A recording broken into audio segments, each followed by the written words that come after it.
ka, kaibigan.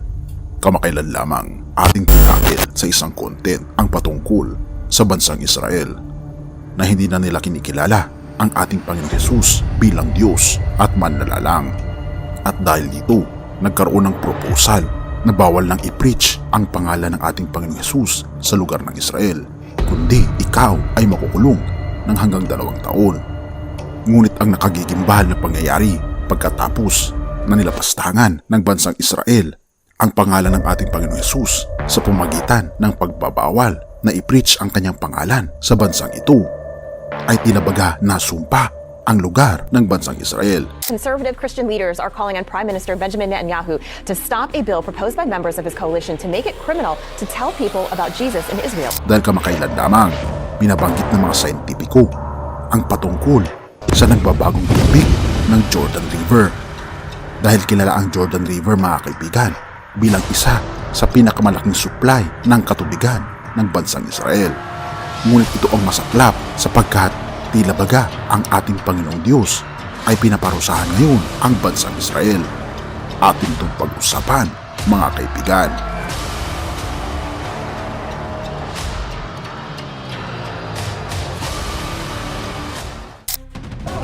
נפילות אחי, נפילות של החיים בנבטים. נפילות בנבטים אחי.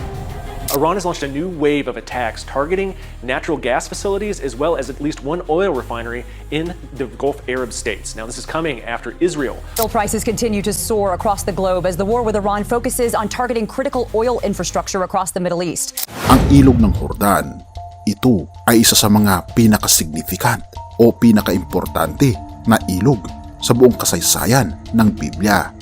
Maraming mga kwento dito na ginamit ito ng ating Panginoong Diyos sa napakaraming mga miracles, katulad na lamang kay Naaman, Prophet Elijah, Prophet Elisha, at marami pang mga personalidad sa lumang tipan.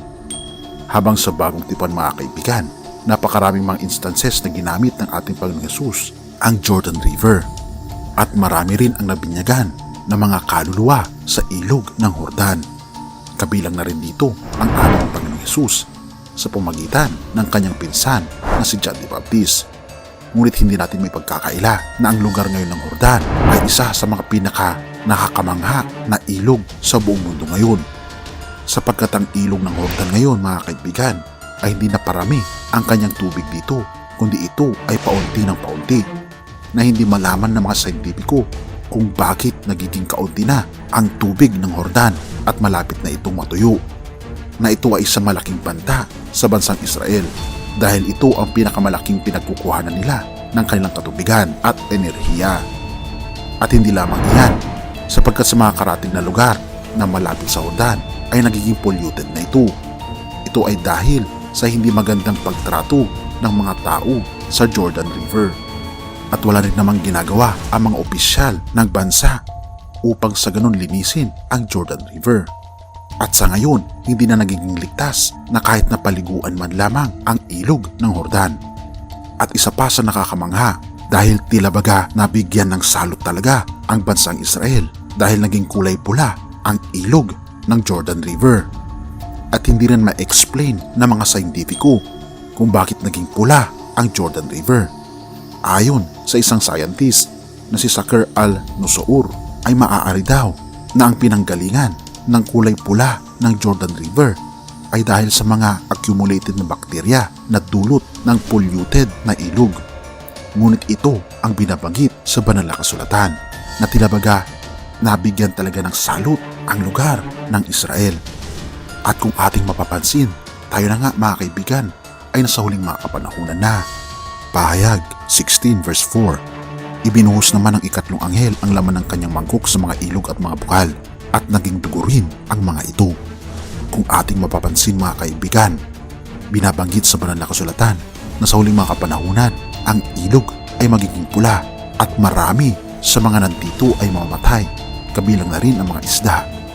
At magiging walang kwenta ang ilog dahil ito ay parang dugo na at hindi naligtas inumin o gamitin man sa anong kaparaanan. At kung ating mapapansin, mga kaibigan, totoo ang sinasabi ng Biblia. Kung tayo ay hindi tumutugon sa mga kagustuhan ng ating Panginoon, tayo ay mapapahamak. At isa na rin dito ang bansang Israel dahil hindi nila kinikilala ang ating Panginoong Hesus, na kahit na dito siya lumaki at dito siya naipako, ngunit ganoon na lamang ang trato ng bansang Israel sa pangalan ng ating Panginoong Hesus. Kaya naman nais ng ating Panginoon na makita nawa natin ang katotohanan, na ang katotohanan na ang ating Panginoon ang tanging daan na kailangan natin patungo sa langit na bayan at sa buhay na walang hanggan. Purihin ang ating Panginoong Diyos at salamat kaibigan sa iyong panonood. Tayo manalangin. Ama naming banal, makapangyarihan naming Diyos, tunay nga na kayo po ang bukal ng tubig na buhay. Tulungan kami, Panginoon, na uminom sa iyo at naway maging bukal kami ng pagpapala ng katotohanan sa ibang tao. Tanggalin ang aming pagkauhaw, Panginoon, at nawa ang banal na Espiritu ang mamayani sa aming puso't isipan.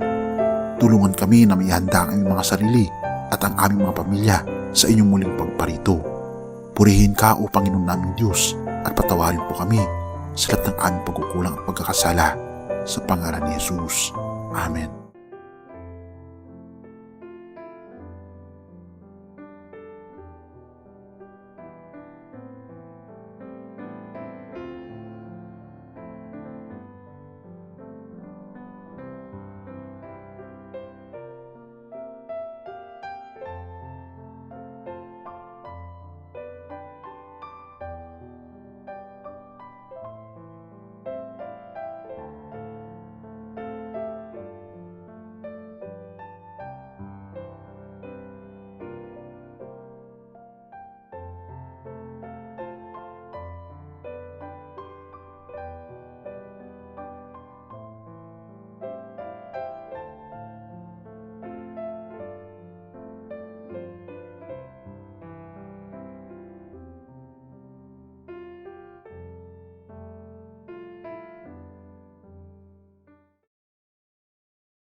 Bago natin ipagpatuloy, kaibigan, siya nga pala ang Great Controversy, na isa sa mga pinaka-kontrobersyal na libro dahil tumutukoy ito sa mga propesiya sa libro ng Daniel at Revelation na nagaganap na sa panahon natin ngayon, bago ang pagdating ng ating Panginoong Diyos ay pinamimigay na namin ng libre sa pamamagitan ng PDF.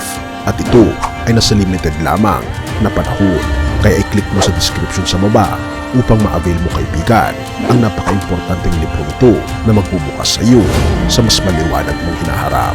Purihin ang ating Panginoong Diyos at tayo magpatuloy.